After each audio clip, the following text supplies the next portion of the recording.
əgər ailə qurmasa, o fəsaddan əmandadır.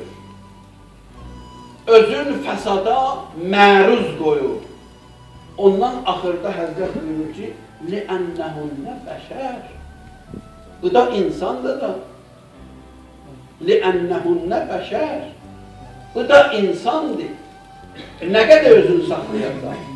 Saxlayar bir ay, saxlayar 6 ay, saxlayar 1 il, 2 il, axırda görərsən, yavaş-yavaş yoldan çıxdı.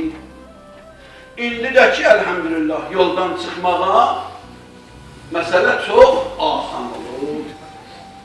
İnternet hər şeyi həll edir. Səhərəcən oturur, yazışır. Kiminlə? Naməhrəm oğlanına. Kiminlə? Naməhrəm qızına. Əmirul Mü'minin Əli əleyhisselamı özünə ağa bilir. Peyğəmbəri özünə peyğəmbər bilir. Özün ona ümmət bilir.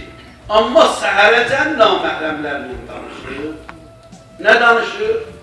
Onların hamısının axırı fəsada çəkilir. Boş sözdür ki, deyir, mən tanış oluram, nə belə olur, nə xidmət edirəm. Bunlar hamısı şeytan bəzəyən söhbətlərdir. Elə ki, axırda bədbəxt olur, özü də bilir ki, o yolların hamısı qələt yolumuz.